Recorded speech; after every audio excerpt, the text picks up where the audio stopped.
Adanya THR pertama kali muncul di Indonesia pada masa pemerintahan Presiden Soekarno, tepatnya di era Kabinet Sukiman Wiryo Sanjoyo. Kabinet yang dilantik pada bulan April 1951 ini memiliki beberapa program kerja dan salah satunya meningkatkan kesejahteraan pamong praja atau kini dikenal dengan pegawai negeri sipil. Pada zaman dahulu, tunjangan hanya diberikan kepada para aparatur negara dengan maksud agar mereka memberikan dukungan kepada kabinet yang sedang berjalan. Di awal pelaksanaannya, Kabinet Sukiman membayarkan THR kepada para pegawai sebesar Rp125 hingga Rp200. Selain THR dalam bentuk uang, Kabinet Sukiman juga memberikan THR dalam bentuk beras. Kebijakan THR yang hanya diberikan kepada para pamong praja membuat para buruh protes dan berjuang aksi mogok kerja, menuntut agar pemerintah memberikan THR setiap akhir bulan Ramadan. Dari kebijakan Kabinet Sukiman inilah pemerintah menjadikan THR sebagai anggaran rutin negara.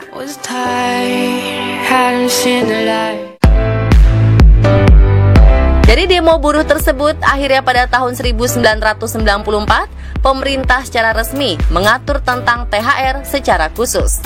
Dalam peraturan tertulis, pengusaha wajib memberikan THR kepada para pekerja yang telah bekerja selama 3 bulan secara terus-menerus atau lebih.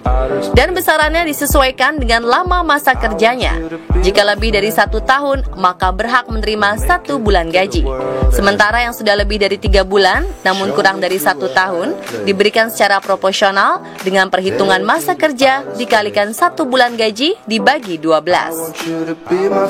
Namun di tahun 2016, pemerintah melalui Kementerian Ketenagakerjaan merevisi peraturan mengenai THR tersebut. Di sana tertulis, pekerja yang memiliki masa kerja minimal 1 bulan sudah berhak mendapat THR loh. Selain itu, THR tidak hanya diberikan bagi karyawan tetap, tetapi juga para pegawai kontrak. Tahukah Anda bahwa pemberian THR juga menjadi dasar pemerintah dalam menentukan besaran APBN setiap tahunnya?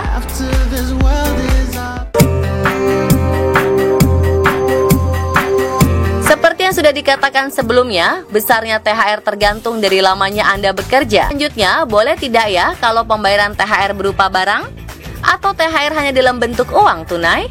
Dalam Peraturan Menteri Tenaga Kerja tahun 1994 Pasal 5, THR bisa saja diberikan dalam bentuk selain uang, namun dengan syarat harus ada kesepakatan antara pekerja dan pengusaha, serta nilai yang diberikan maksimal 25% dari seluruh nilai THR.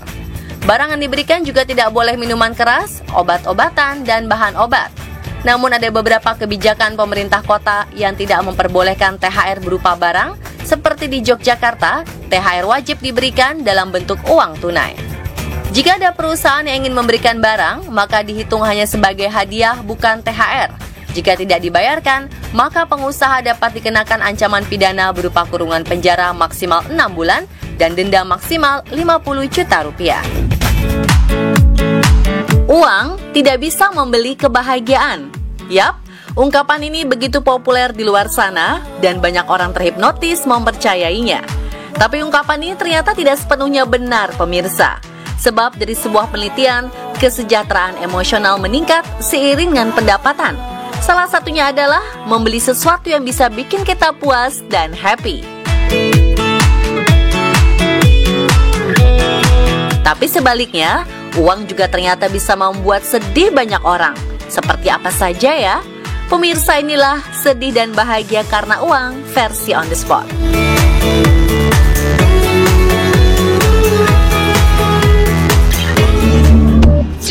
Dapat saweran tumpukan uang dari tamu. Di media sosial viral sebuah video resepsi pernikahan yang terjadi di Madura, Jawa Timur. Sebab pasangan yang berada di pelaminan ini bukan mendapat amplop uang seperti biasa, tapi karangan uang yang dibentuk seperti kipas raksasa. Uniknya, selain karangan uang raksasa, tamu lainnya juga membawa karangan uang yang lebih kecil, serta uang rentengan yang awalnya dimasukkan ke dalam kresek. Menurut pengakuan pengunggah video, aksi ini bukan karena niat ria atau sombong, melainkan adat yang dilakukan di Madura saat datang ke pesta pernikahan saudara.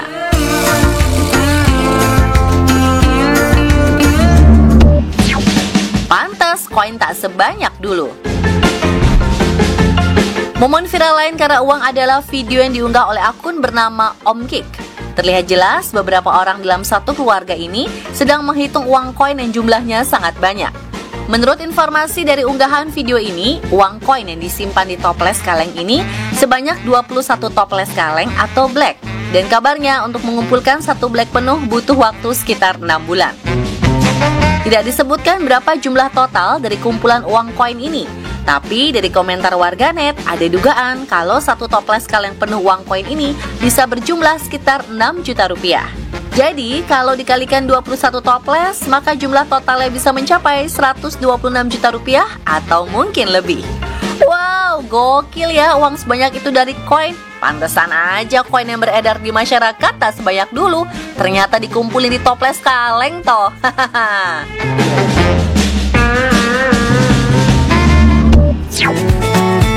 Kue uang. Momen menyenangkan lainnya dialami perempuan yang mempunyai media sosial @Titi Meliana. Saat dirinya berulang tahun, ternyata ia diberi kejutan berupa hadiah money cake atau kue uang yang ukurannya sangat besar. Yang bikin tercengang, ternyata jumlah uang di money cake ini berjumlah 200 juta rupiah. Tentu saja dengan jumlah uang yang banyak ini, ia pun terkejut dengan hadiah dari sahabatnya ini. Dan ternyata hadiah uang ini dimaksudkan agar orang yang berulang tahun bisa membeli hadiahnya sendiri sesuai kebutuhannya.